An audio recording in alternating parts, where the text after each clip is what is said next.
विचारायला तयार नसतं. या परिस्थिती करता तयार व्हावं लागतं. एके ठिकाणी महाराज सांगतात, जवबरी चलन गा तवबरी म्हणती माझा, किंवा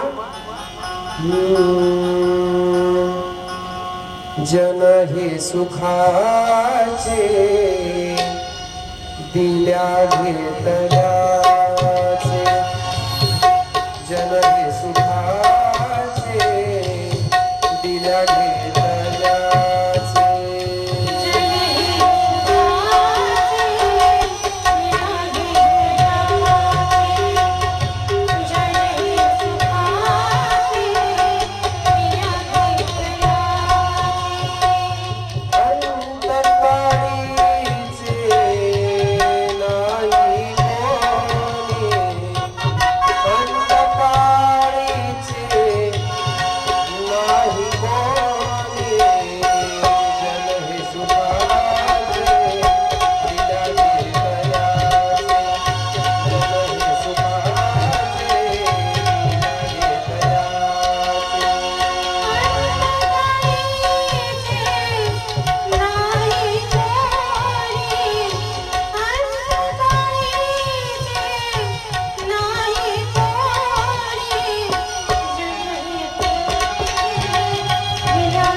जन हे सुखाचे दिल्या घेतल्याचे. जन म्हणल्याच्या नंतर त्याच्या सगळे आले. कोण कोण? धन दारा पुत्र जन बंधू सोयरे पिशून, हे सगळे. आता या चंचुलेचंही वय झालं, आणि वय झाल्याच्या नंतर माणसाची हालत कशासारखी होती मी सांगतो तुम्हाला, कुत्र्यासारखी. कारण मूळ माणसाचं आयुष्यच हे 40 वर्षाचं. ज्या वेळेला भगवंतानी मानवाला आयु मर्यादा दिली, तर आयु मर्यादा किती दिली ती कलियुगातल्या लोकांना? 40 वर्षाची. पण ते 40 वर्षाच्या वयामध्ये ते समाधानी झाले नाही. सगळ्याला 40-40 दिली ती महाराज. पण माणूस काय म्हणला, मला थोडी जास्त पाहिजे. मग त्याच्यामध्ये कुत्रा होता, बैल होता आणि घोबड होता. मग आता हे घोबड देखील म्हणलं की आधी ते बैल म्हणला की देवा मला तू 40 वर्षाचं आयुष्य दिलं, पण मला 40 वर्ष नाही पाहिजे म्हणे. 40 वर्ष कोण होतं वडा म्हणे, एवढं आयुष्य कमी करा म्हणे माझं. बैलाचं 20 वर्ष आयुष्य बैलाने मागून घेतलं आणि 20 वर्ष कमी केलं, म्हणजे अर्धच कमी करायला लावलं त्याला. हे माणूस भिकारी बसलेलंच होतं तिथं. ते म्हणला बैलाचं 20 वर्ष मला द्या म्हणे. कोणाला द्या? मला. देव म्हणला की. त्यानंतर पुढं बैलाचं बघून कुत्र म्हणलं नको बाबा म्हणे, आपल्याला बी 40 वर्ष. कारण 40 वर्ष जगायचं म्हणजे लोक किती हाडहाड करतील, आणि त्यातली त्यात पिसाळ जर कुत्र झालं तर दारात बी कोणी उभं करणार नाही. एवढ्या यात कोणी बघायच्या म्हणे 40 वर्ष. ते मला बी नको म्हणे, मला अर्धच द्या म्हणे त्याच्यातलं. त्याने घेतलं 20 वर्ष मागून, त्याचे 20 उरले. ते माणूस पुन्हा तिथंच होतं. ते म्हणलं कुत्र्याची द्या म्हणे मला 20. म्हणजे पहिले याचे 40, बैलाचे 20, किती झाले? 60. आणि त्याच्यानंतर कोणाचे घेतले? बैलाचे. बैलाच्या नंतर कुत्र्याचे. म्हणजे 40 वर्ष वाढलेस. 40 आणि 40 किती झाले? 80. बरोबर. त्याच्यानंतर घोबड होतं तिथं. ते घोबड बी म्हणलं की मला 20च वर्ष द्या म्हणे ह्या तिघांचं घोबड, आणि बाकीचं मला नकोय 20 वर्ष. माणूस म्हणला त्या घोबडाची बी 20 वर्ष मला द्या म्हणे. देवानं केली महाराज असे माणसाचे किती वर्ष? 100 वर्ष.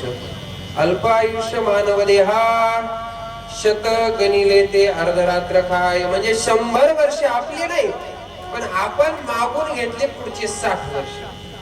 आपले मूळ वर्ष किती होते? 40 वर्ष. म्हणून माणूस हे 40 पर्यंतच बरोबर जगू शकते. कितीपर्यंत? 40 वर्षापर्यंत. आता 40 वर्षाच्या नंतर कोणाचं आयुष्य चालू होतं? बैलाचं. आता बैलाचं काम काय असतं? शेतामध्ये काम करायचं, बरोबर ना? त्याला गाडीला जुपतात, त्याच्याकडून नांगरून घेतात, म्हणजे सगळे अवजड ओझे उचलण्याचं काम कोणाचं आहे? बैलाचं. तसं 40च्या पुढचे लोक बैलासारखं संसाराचं ओझ उचलतात. काय म्हणणं आहे तुमचं? लेकराचे शिक्षण करायचे, त्याला लेकरांचे लग्न करायचे, घर बांधायचे, आणि मग हे सगळं करायचं म्हणजे बैलासारखे ते मार मार मार मार करत. त्याला म्हणलं थांब थोडं, ते म्हणतं नाही वेळ. म्हणजे हे 20 वर्ष कोणाचे चाललेत आता? बैलाचे. वयाच्या 60 वर्षापर्यंत बैलासारखं काम करतो. आता 60 वर्ष झाले की 58 वर्षाला गव्हर्नमेंट बी घरी बसली. रिटायरमेंट किती वर्षाला असते? 58 वर्षाला झाली आता, बरोबर ना? चुकलं मत काय? 58च आहे. 58 का?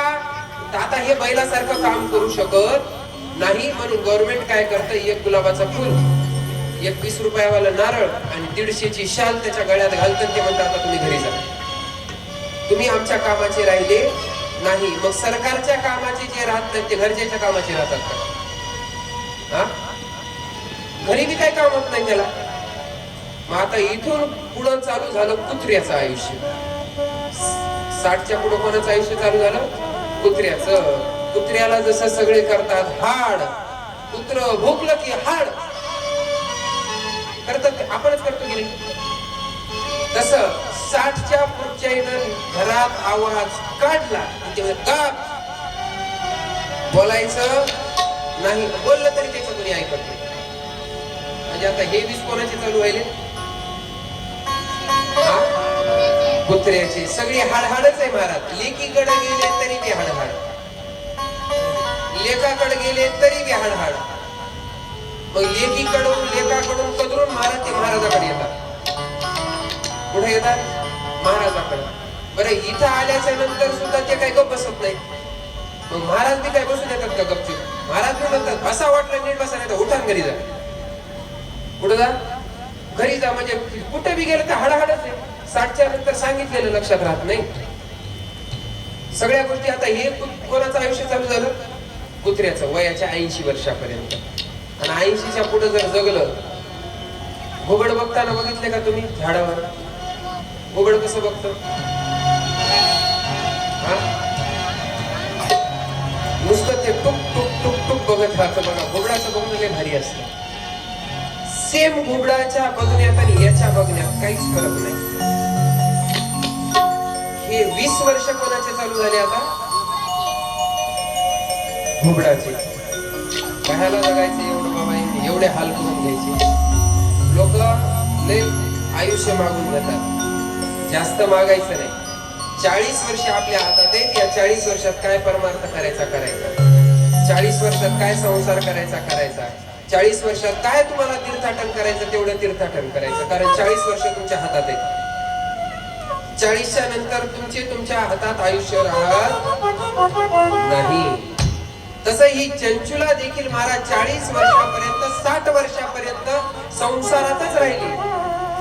पण आता तिथून कुत्र्याचं आयुष्य चालू झालं. तिचं सुना नीट बोलणार, पोरं नीट बोलणं, नातू बोलायचा तर प्रश्नच नाही, कोणीच बोलणं. मग आता मला सांगा, याला एकट्याला घरी करमत का? याला लागलेली असती बोलायची सवय. हे कोणाला बोलायला गेलं की समोरचं याला बोलतच नाही. तुमच्या बसा तुम्ही काय बोललो का? तुम्ही सजेशन बी देऊ नका काही. आता तसा ज्या वेळेला स्त्री पुत्राधिकांकडून त्या चंचुलेचा अपमान होऊ लागला महाराज, तर ती चंचुला म्हणली हे जगण्यातच काय मजा नाही म्हणली. आणि एका दिवशी घरी भांडणं केली आणि भांडणं करून जाऊन बसली बट्ट्यावर. सगळ्यासोबत भांडणं केली. बघा तुम्ही, सगळ्यात जास्त म्हाताऱ्या माणसाचे भांडणं होत असतात. का होतात? त्यांचं कोणी ऐकत नाही आणि त्यांना वाटतं आपलं सगळ्यांनी ऐकावं. भांडणं केले. या चंचुलेनं जाऊन बसली दारात. आणि दारात ज्या वेळेला बसली महाराज, तर त्या चंचुलेच्या गावातून शिवभक्तांची कावड ही गोकर्ण या ठिकाणी निघालेली होती. सगळे शिवभक्त आहेत, त्यांची दिंडी आहे आणि त्या दिंडीमध्ये कावड घेतलेली आहे आणि ती कावड म्हणजे भगवान शंकराला पाणी नेऊ लागले. ते कशा कुठं?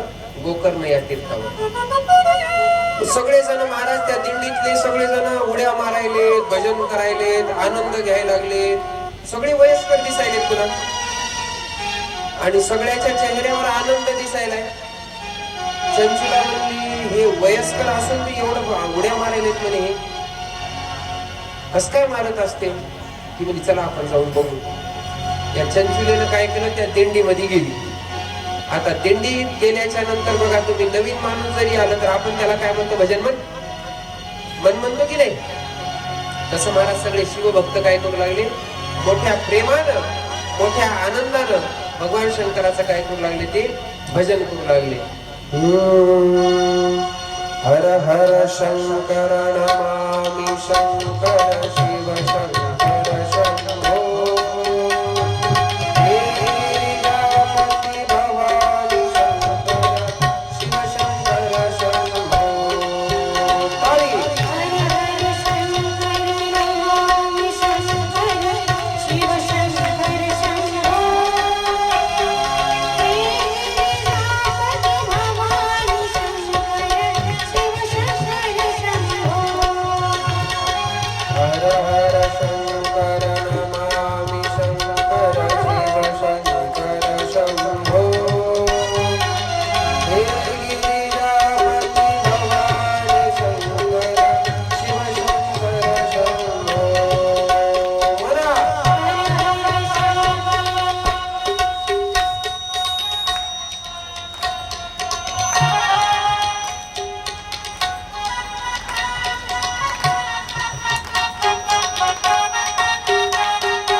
हर हर महादेव शंभो.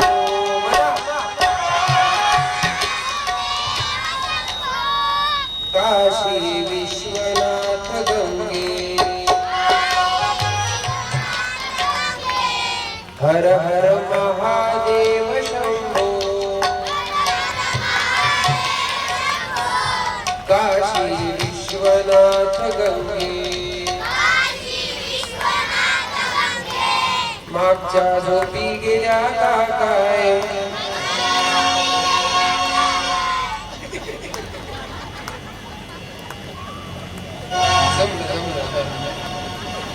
मागचे म्हणजे ना, मागचे हातवरी करा, टाळी आता वाजवायची माझ्या बरोबर. हर हर महादेव शंभो. काशी विश्वनाथ गंगे. म्हणा.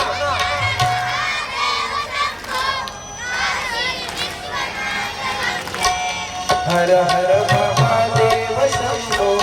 काशी विश्वनाथ गंगे.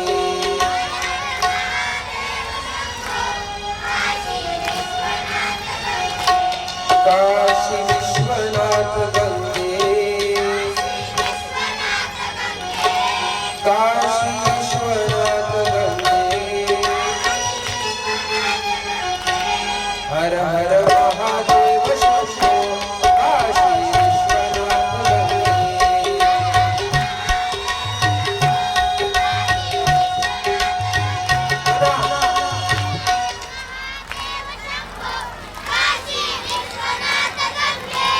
ऐका, आपण जुगलबंदी करू. जुगलबंदी कळते ना मला? माझ्यापासून असे अर्धे अर्धे अर्धे व्हा बरं, अशी थोडीशी मला फ्रेश सोड.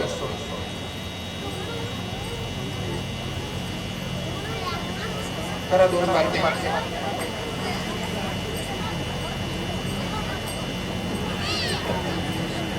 बस झाली, बस दिसायले मला आता बॉडी. आता इकडचे अर्धे आणि इकडचे अर्धे.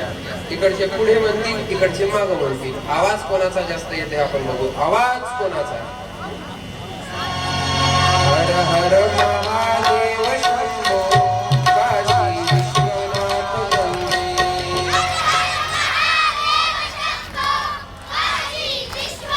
टाळी. हर हर महादेव शंभो. काशी विश्वनाथ गंगे.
उमापती महादेव की हर हर हर हर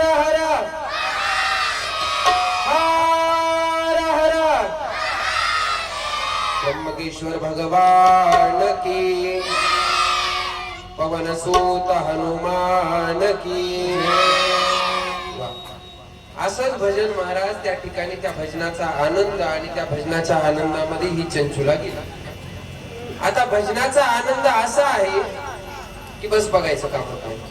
तिला तो आनंद प्राप्त झाला आणि आनंद प्राप्त झाल्याच्या नंतर ही चंचुला म्हणली आता घरी जाण्यात काय मजा नाही। त्या शिवभक्तांना विचारलं की तुम्ही कुठे चाललात, तर सांगितलं आम्ही चाललो गोकर्ण तीर्थाला। चंचुलीने विचार केला जाऊ दे अख्खा आयुष्य आपण कुठे घातले संसार, आणि ज्याच्या करता आयुष्य घातलं त्याच्यातून प्राप्तही काही झालं नाही। चला म्हणे आपला सार्थक करून घेण्याकरता आपण यांच्यासोबत जाऊ म्हणे आता बघा तीर्थाटन करायला। चंचुला निघाली तीर्थाटन करायला। दररोज दररोज महाराज या चंचुलीचं भगवंताचं भजन व्हायचं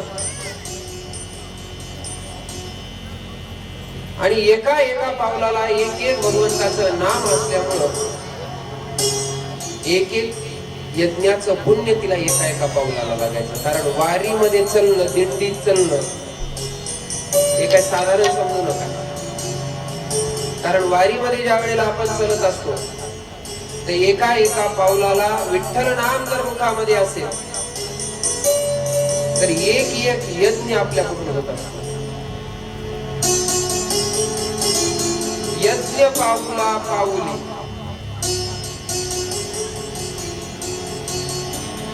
म्हणजे एक एक यज्ञ त्याच्या पावलाला होता।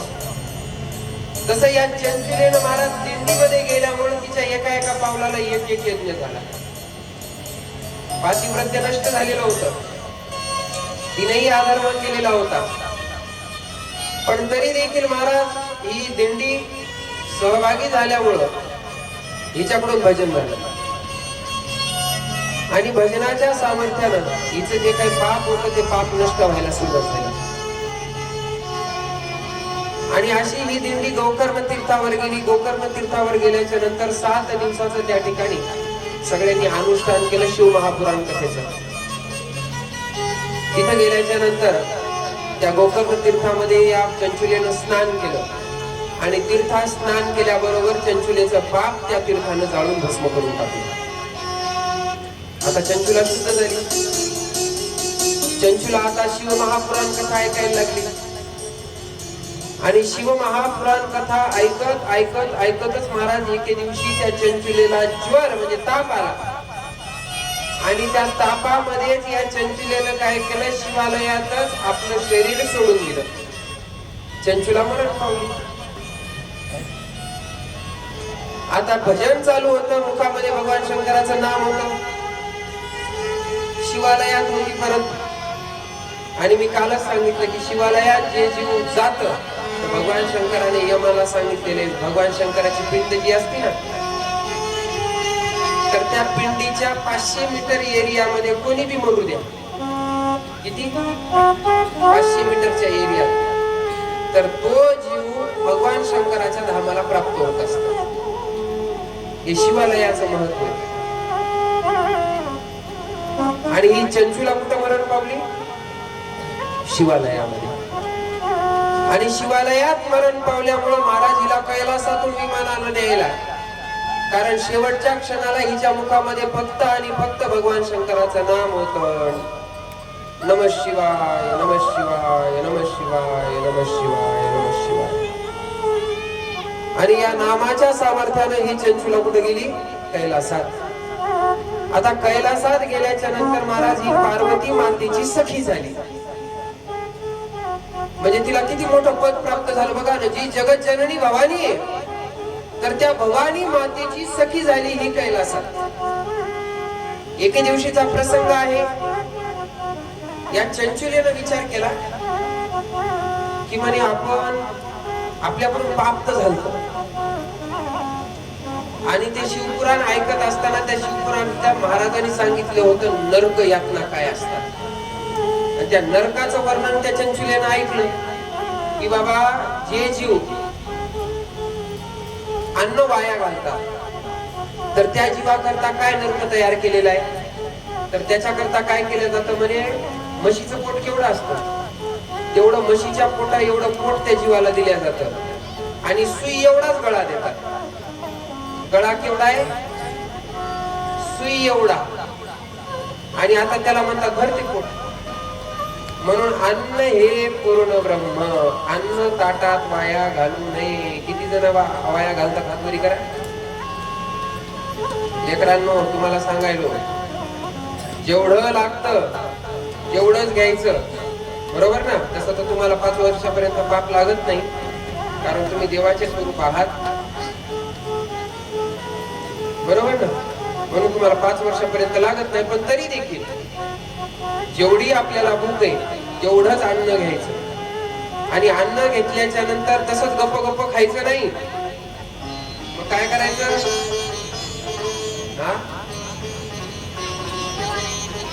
देवाला दाखवायचं. चांगली गोष्ट आहे, देवाला दाखवायचं, बरोबर आहे.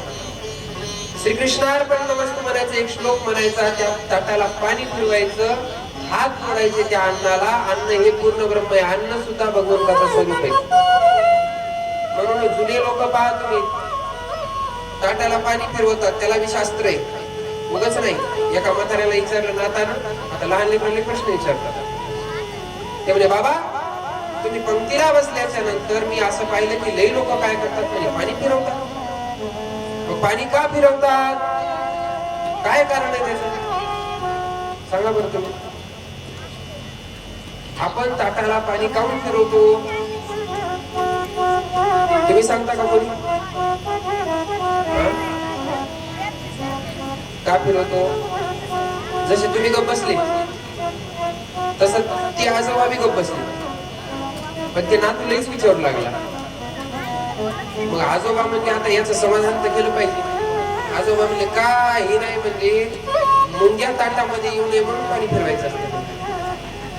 पाणी फिरवलं म्हणजे काय होते, मुंग्या ताटामध्ये येत नाही, त्याचं शास्त्र आहे. पाणी का फिरवायचं, तर ज्या आता अन्न खाणं म्हणजे उदर भरण नोहे जाणीजे यज्ञ कर्म. यज्ञ येते, यज्ञामध्ये जशी एक एक आहुती टाकत असतो आपण, त्या पद्धतीने जठरामध्ये काय अग्नी आहे, आणि त्या अग्नीमध्ये एक एक घास म्हणजे आहुती टाकायला लागलो आपण, म्हणजे आपण यज्ञ करायला रोज बसतो. आणि यज्ञ करत असताना त्या ठिकाणी त्या अन्नाला हे परब्रह्म स्वरूप प्राप्त झालेलं असतं. म्हणून अन्न वाया घालू नये, आणि अन्न वाया घातलं की त्याच्याकरता यत्न होते.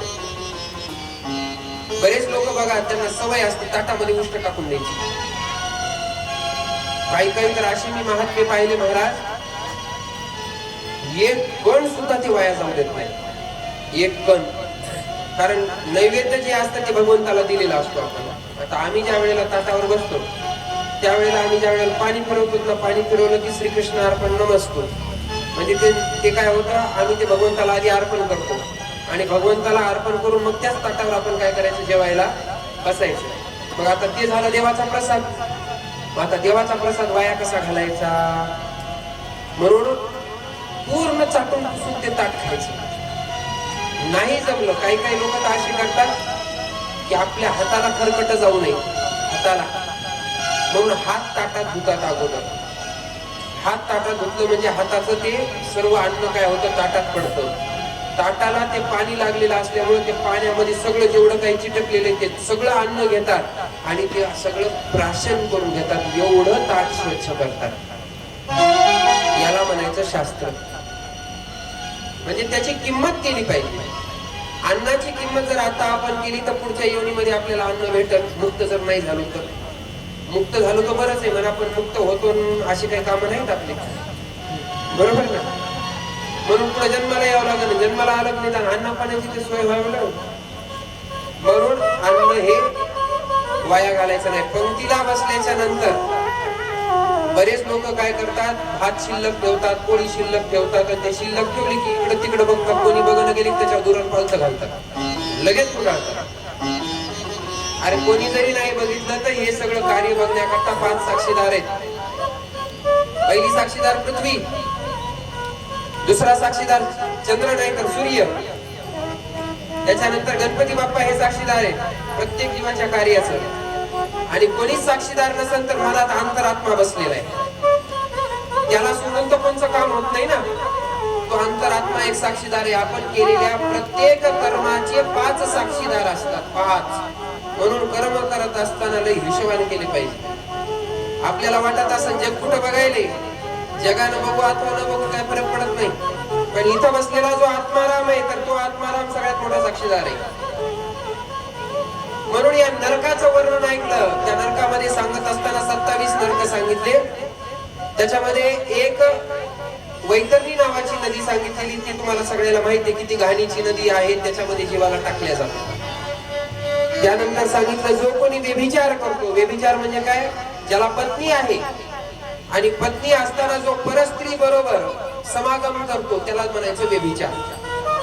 तर त्या व्यभिचार्याकरता एक नरक तयार केलेला आहे. त्याच्याकरता तांब्याची एक स्त्री बनवल्या जाते आणि तिला अग्नीमध्ये घालून लाल केल्या जातं एकदम, आणि त्या जीवाला म्हणल्या जातं चल ते आता आलिंगन.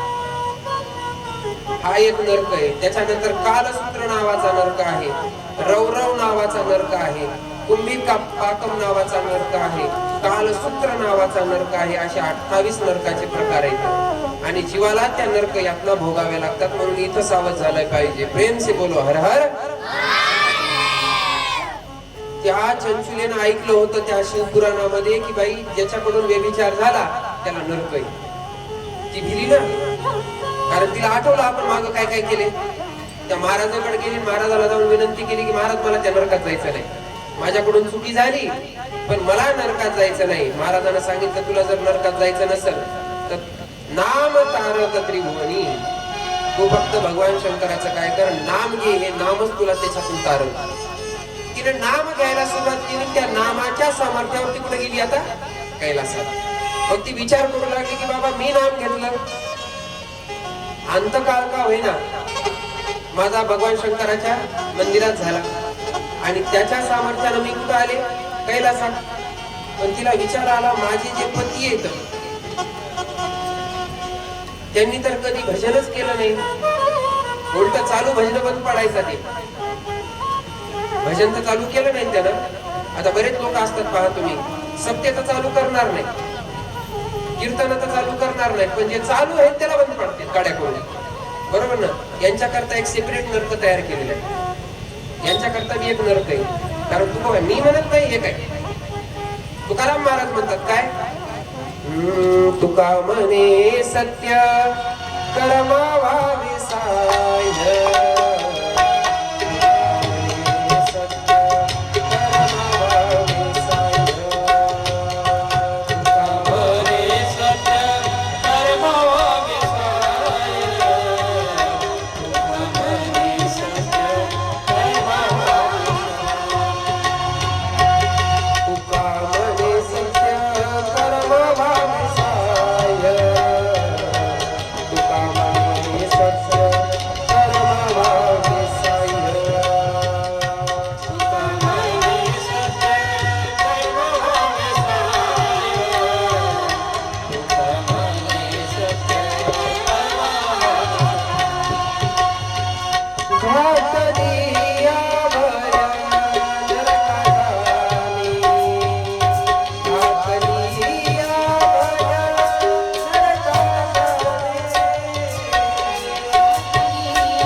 तुकोबाराय म्हणायला लागले, झालं तर सत्य कर्माला साह्य व्हा.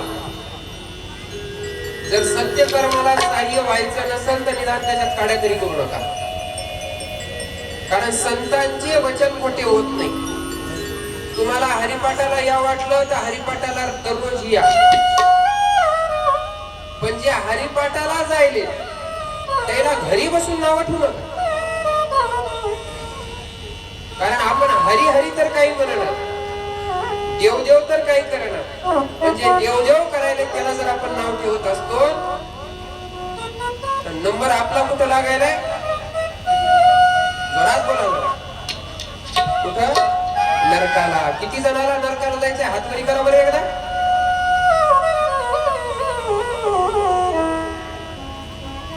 कोणालाच नाही जायचं ना? किती जणाला उत्तम गतीला जायचे? हातवर करा.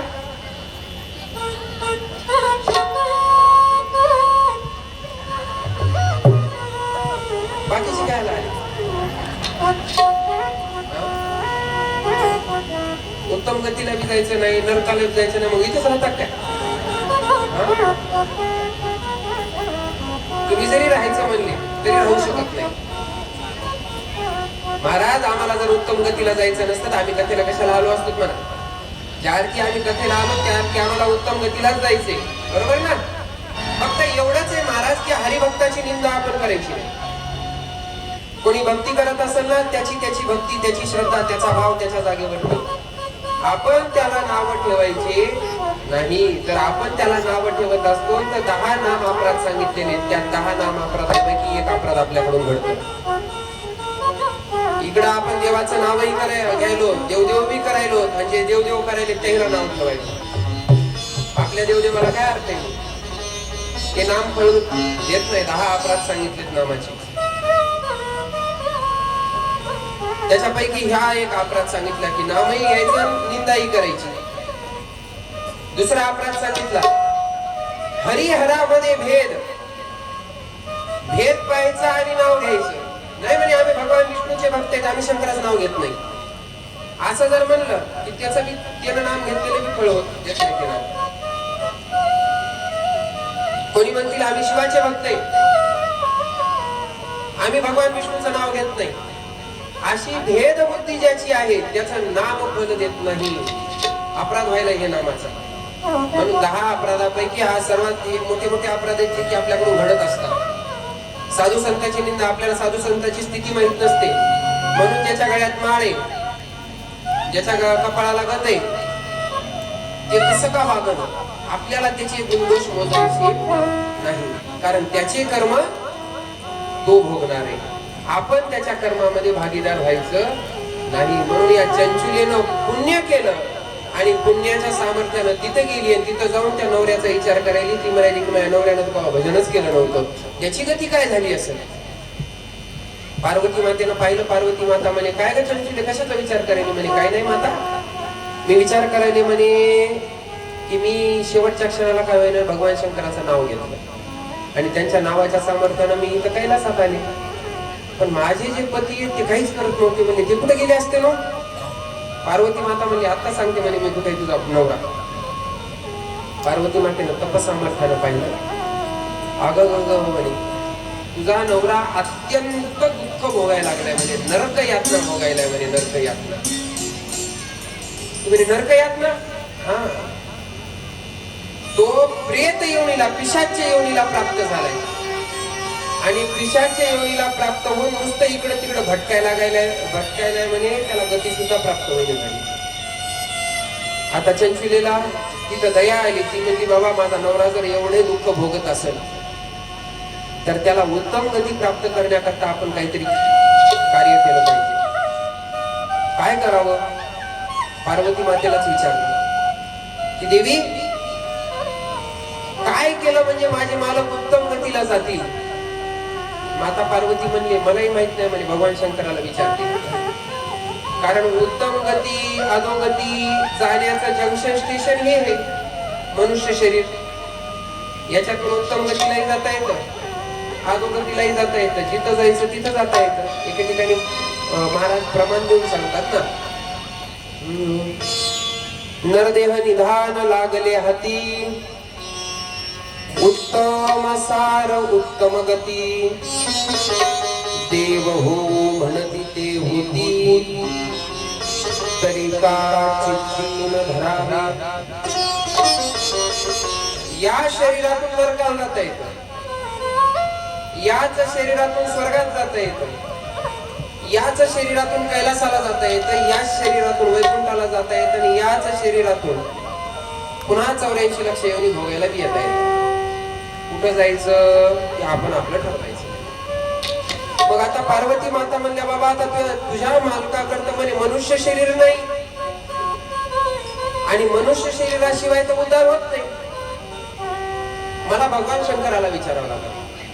भगवान शंकराला विचारलं. भगवान शंकरांनी सांगितलं की शिव महापुराणाचं महात्म्य, शिव महापुराण कथा जर त्या प्रेतानं ऐकली तर तो प्रेत काय होईल, उत्तम गतीला प्राप्त होईल.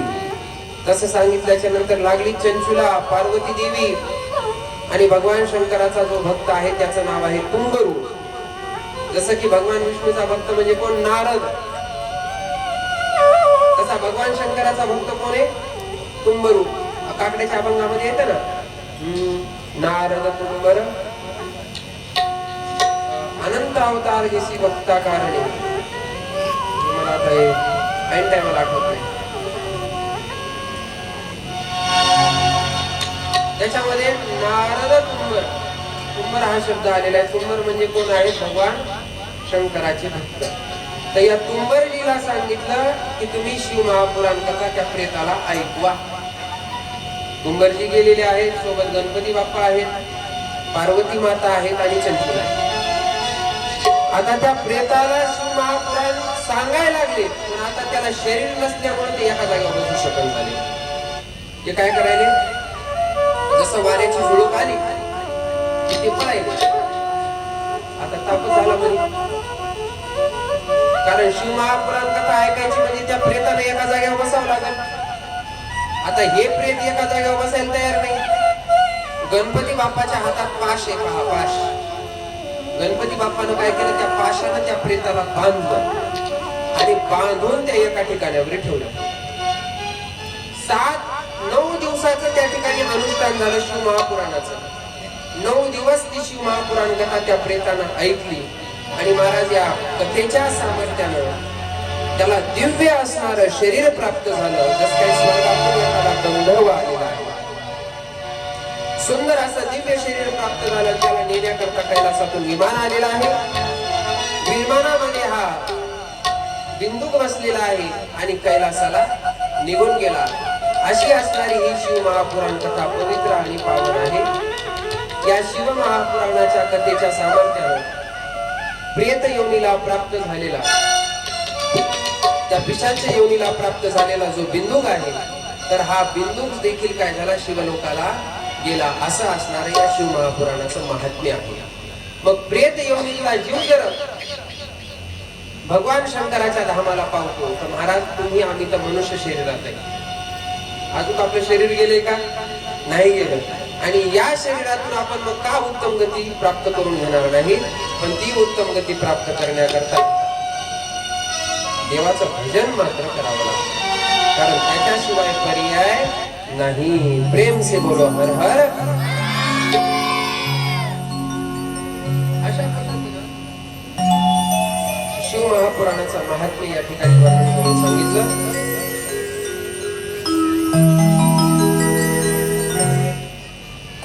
आणि आता या ठिकाणी शिव महापुराणाला सूतजी महाराज काय करतात, आरंभ करतात. श्री गणेशाय नमः, श्री सरस्वती नमः, श्री गुरुभ्यो नमः. हे सुतम महाप्राज्ञ सर्व सिद्धांत विप्रभो, अरण्यामि एकथा सारम् पुराणानां मम विशेषतः सदाचारस्य सद्भक्ति विवेको वर्धते कथं स्वविकार निरारस्य सज्जने प्रियते कथं येन तस्साधनेन सुतं सुतात्मा विशेषः विशेषता शिवप्रार्थिर् भवेता सदा निर्मल चेतसा उमापती महादेव की जय। या शिवमहापुराणाला प्रारंभ झाला आणि प्रारंभी महाराज या ठिकाणी सूत महाराजांना 88,000 शौनकातील ऋषींनी काही प्रश्न विचारलेले आहेत। ते म्हणतात, महाराज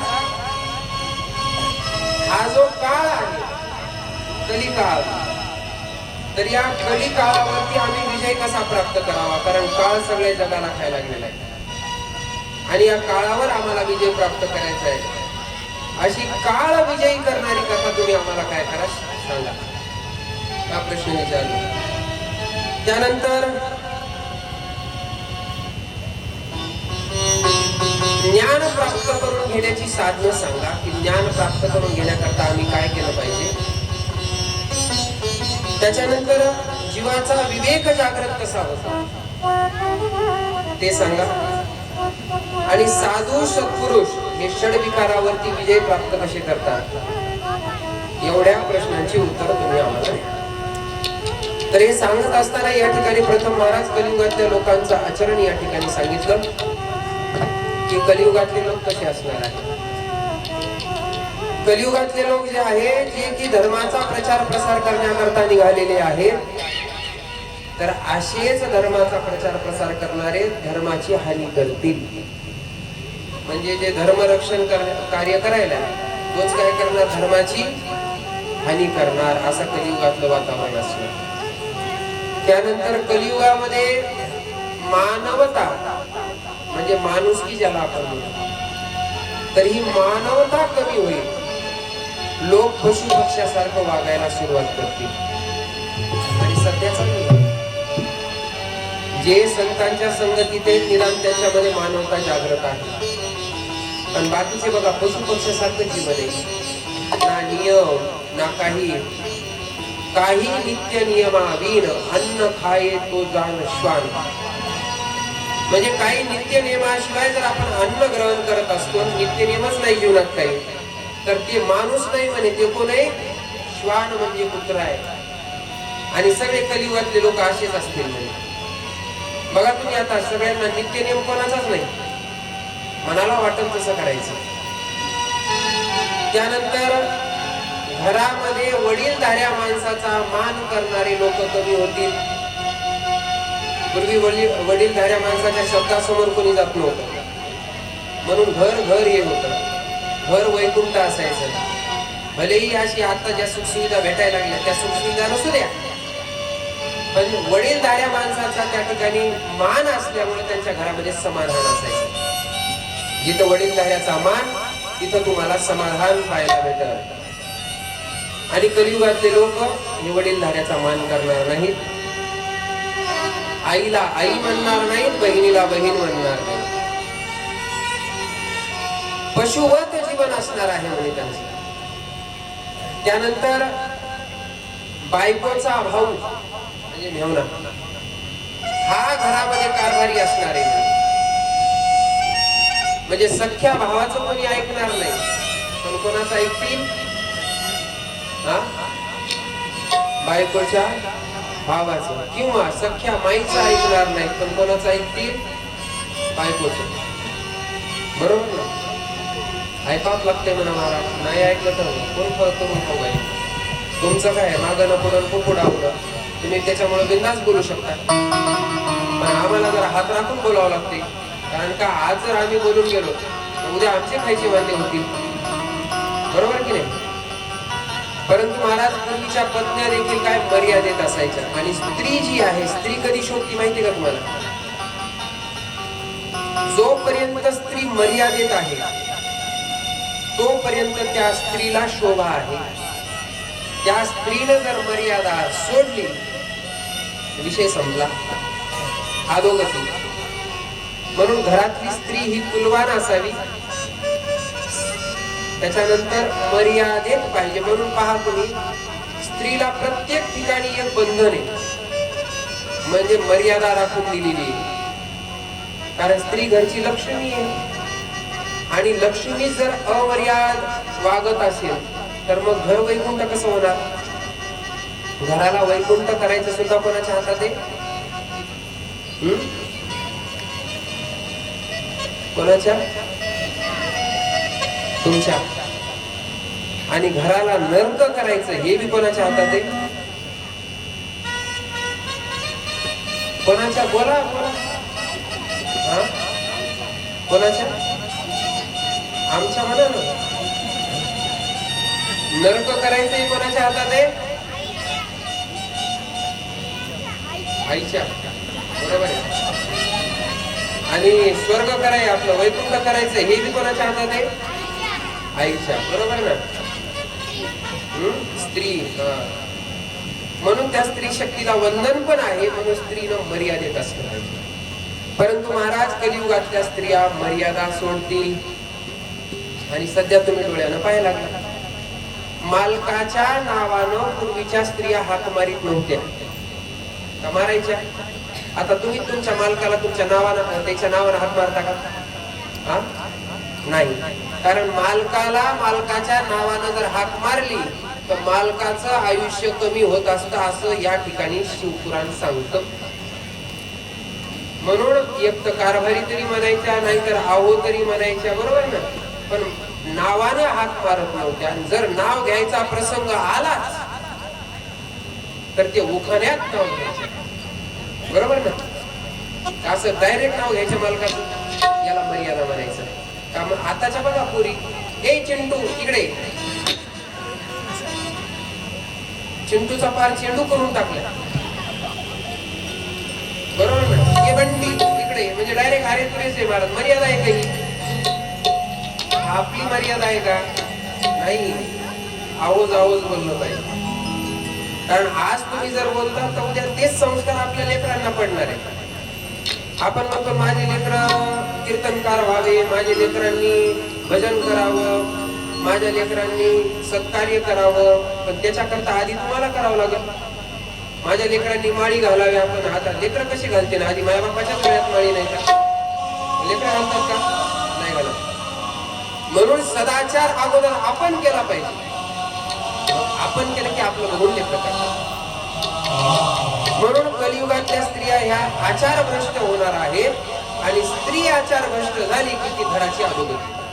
हे सगळं त्या सुतांनी वर्णन ऐकलं. आपलं सुतांनी वर्णन सांगितलं आणि 88,000 सोनकादी ऋषींना वर्णन ऐकलं की म्हणे एक स्त्री आपल्या पतीला सोडून परपुरुषाच्या संघाची कामना करेल. आता हे तर म्हणे उच्चस्थिर झाली.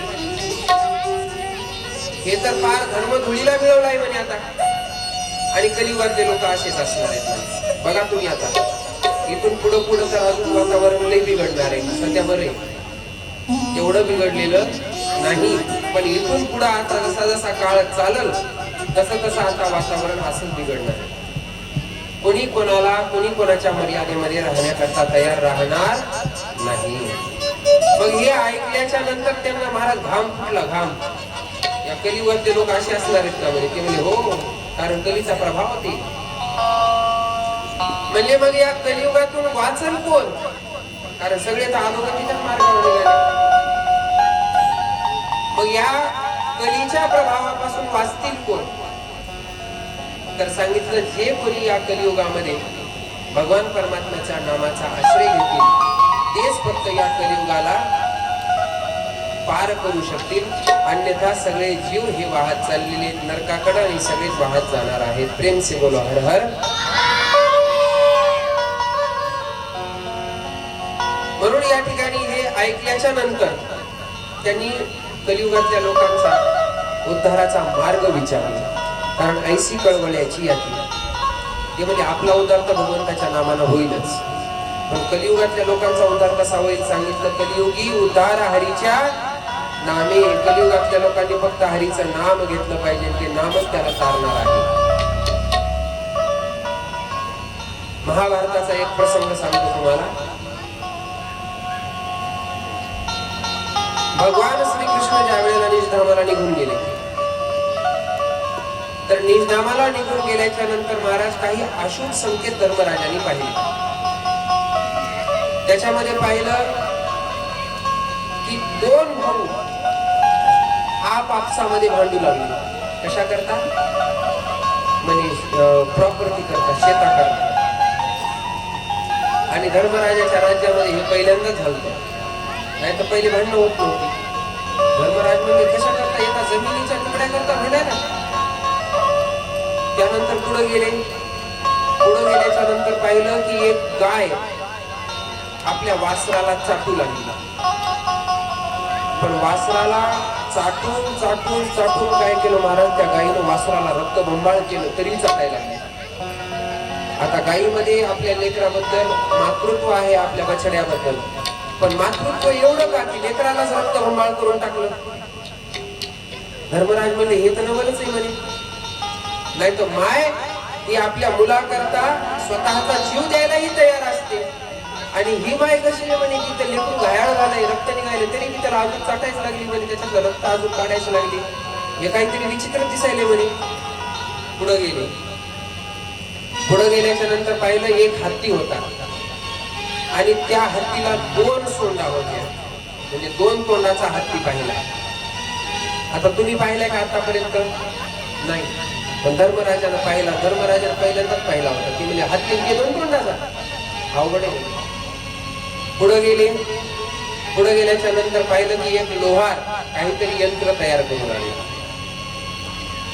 त्या लोहाराला विचारलं की लोहार दादा हे तुम्ही काय करायला लागला? त्यावेळेला त्या लोहारानं सांगितलं की हे कुलूप आहे म्हणे. काय कुलूप? ते म्हणे याचं काम काय असतं? ते म्हणे काही नाही. घरातून बाहेर जात असताना हे दाराला लावायचं, त्याची चाबी असते ती चाबी आपण घरात सोबत घेऊन जायची.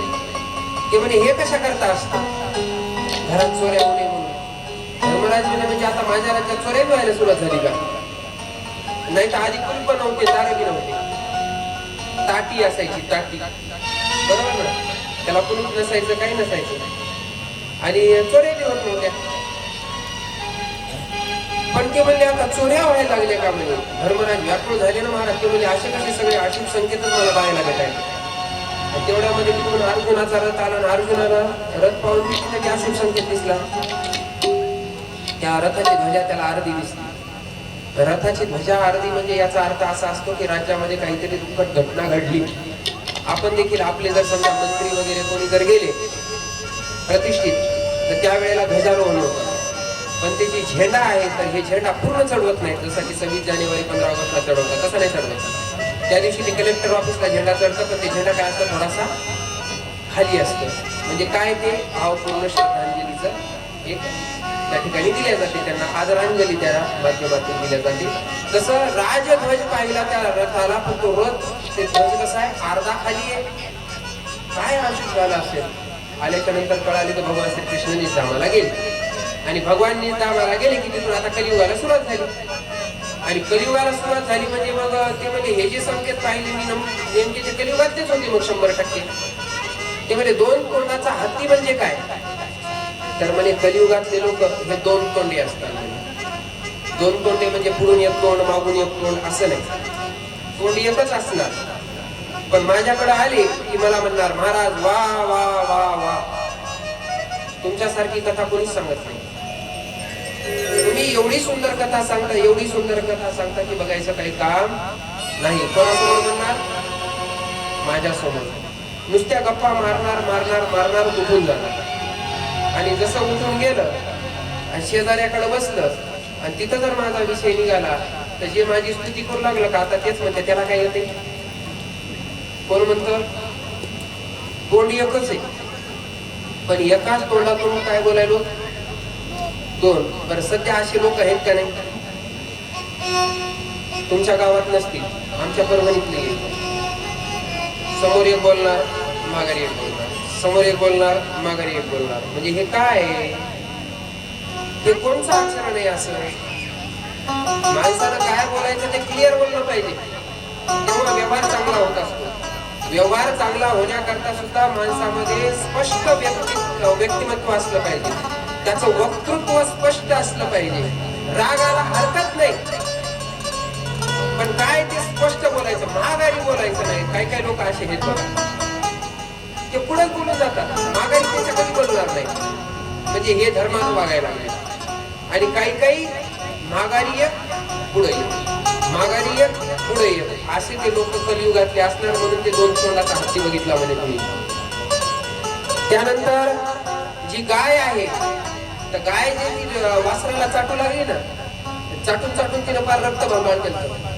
तसं म्हणे कलियुगातले राजे असणार आहे, जे राज्य करणार ना म्हणे, तर त्या राजाची प्रजा ही काय असते, संतान असते. राजाची प्रजा काय असते, संतान. म्हणजे लेकराप्रमाणे राजाला प्रजा असते.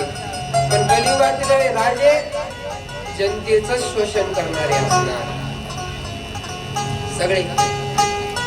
आता जे चालू आहे सध्या कार्यक्रम, ते कार्यक्रम काय आहेत, मला राजकारण हे माझा विषय नाही, पण तरी देखील आता राजकारण तुम्ही सगळेजण बघता, माझ्यापेक्षा सगळे हुशार आहात तुम्ही. मला तरी राजकारणातलं तेवढं कळत नाही, परंतु सर्वजण जनतेचंच शोषण करण्यावर आहेत का नाही. आता जास्त मला त्याचा विस्तार नाही करायचा, पण कलियुगातले राजे असे असणार, जनतेचं पालन करणारे नाही, मग जनतेचंच शोषण करणारे असणार. त्यानंतर ते कुलुप्त पाहिलंच होतं. त्यानंतर म्हणे एक आणखी संकेत पाहिला होता की मोठा दगड एक घरंगळत येऊ लागला पहाडावरून, आणि तेवढा मोठा दगड फक्त एका गवताच्या काडीनं थांबवला होता.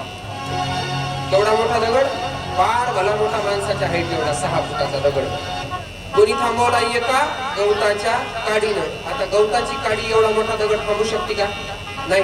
पण धर्मराजानं पाहिलं, धर्मराजानं विचारलं, महाराज हे कशाचा संकेत आहे, एवढी मोठी दगड त्या एका गवताच्या काडीनं थांबवला. ते म्हणले कलियुगातले लोक, कली हा दगडासारखा जरी असा अवजड असला ना, तरी सुद्धा नाम तुम्हाला शिल्लक वाटत असेल गवताच्या काडीसारखं. भगवंताचं नाम कसं वाटत असेल तुम्हाला, साधं ते राम म्हणायला लागत आहे काय, पण तेवढ्या गवताच्या काडीसारखं असणारं नाम तेच या कलियुगातल्या लोकांची अधोगती थांबवणार आहे. म्हणून प्रेम से बोलो हर हर. या ठिकाणी उपाय सांगितला की कलियुगातल्या लोकांचा उद्धार कसा होईल, तर कलियुगातल्या लोकांनी फक्त आणि फक्त काय केलं पाहिजे, म्हणजे भगवंताचं नाम घेतलं पाहिजे, आणि हे नामच त्यांना या कलियुगातून काय करेल, ताडेल. म्हणून मोठ्या प्रेमानं सर्वांनी काय करायचं, भगवंताचं नाम घ्यायचं. मी पुढं म्हणाल, तुम्ही मागं म्हणायचं.